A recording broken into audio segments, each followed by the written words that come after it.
Welcome to 7K Metals video series, Definitions of Precious Metals. This series is designed to take the novice or even the basic enthusiast all the way to an expert level. This video is like the 101 of precious metals. You will definitely get more educated on precious metals by the end of this video. What most people pronounce bullion is actually pronounced bullion. Bullion is anything with a stated weight content, such as gold, silver, platinum, palladium, uranium. It has a weight like 1 ounce or 1 gram, or 24K, 22K, 0.999 or 4 nines or 5 nines or 9995. Anything with a known weight or content is bullion. Now, bouillon is what you use to flavor your chicken soup. The word bouillon is actually French. It comes from a word meaning to boil, as in the refining process of precious metals, for instance. So you are boiling out the impurities. Unfortunately, that messes with the whole chicken soup issue. Just remember, bullion has a stated weight and content of purity. 24K, 22K, 0.9999. All of that means bullion. Now, bouillon is what you use to flavor your chicken soup. Now, the word ingot is really synonymous with bar. Typically, an ingot would be smaller, like 1 gram, 5 grams, or 10 grams.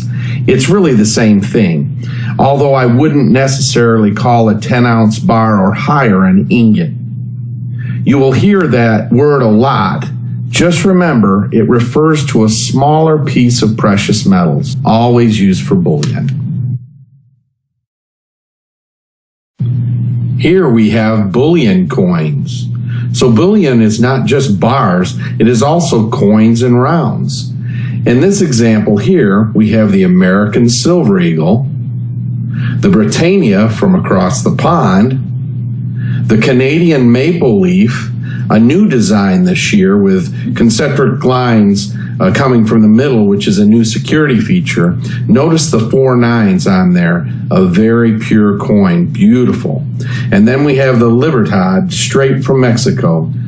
And all coins are minted by a government mint. So a municipality will make a coin which is actually currency. Now, bullion rounds are made from a private mint. Here we have 4 examples of rounds. Another difference between bullion coins and bullion rounds is the price. Rounds are between 8 to 15% less expensive. So let's talk about the actual parts of a coin. This may seem basic, but I'm sure that there are parts of the coin that you might have not known about. You have the edge of the coin, and you have the rim, which is the part that touches the other coins when they're stacked. The lines around the edge, those are called the reeds. You can get an unreeded type, which is smooth, like the Philharmonic, where the rim is smooth. The parts of the coin that are raised and elevated, that is called the relief. It has to do with the pressure on the coin when they're minted. And the less pressure points are going to be the raised part, which is called the relief. So where there is less pressure, there's a higher point. Probably the most talked about part because it's the fastest part to wear out. Now, any kind of bullion must have a weight and content. So you see here, it says 1 ounce fine silver. Something to note is that a troy ounce is actually heavier than a regular ounce. A troy ounce is 31.1 grams, where a regular ounce is 28.35 grams. So when you see 1 ounce on precious metals, it is a 1 troy ounce. Fine silver is defined by its purity. Any silver used for trade on the metals and commodities exchange must be 99.9% pure, or 0.999, sometimes referred to as 3 nines. There are even purer coins which rate at 4 nines and 5 nines. Now, same goes for gold. Fine would be 3 nines, which is 24 carats. A lot of American coins, not always, but many times you'll see a W or a P or a CC, which designates the mint that the coin was made at. Like you see here in the example, it's a W for West Point. You have the obverse side of the coin, which is the front or the heads, and then you have the reverse, which would be the back or tails. Now, moving on. Now, here's a big hard word to pronounce that means collectible currency. Numismatic. Just like it reads, numismatic. It's a word you need to practice because if you don't get it correct, your knowledge might be brought into question or discounted. Numismatic is from Greece and it's thousands of years old. And the definition is to share or divide currency. In today's world, it's regarding the collectability or collector's value of a particular piece of currency. The root word is actually pneumo, which literally translates into coin of the month. Go figure. Just kidding, but we can pretend, right?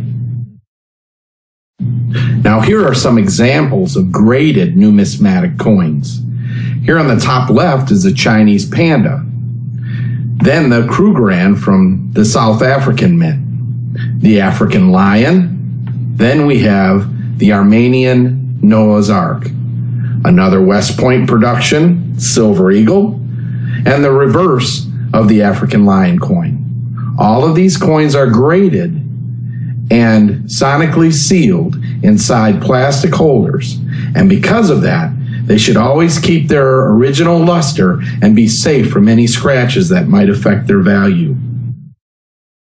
But did you know that the word graded and numismatic are not synonymous?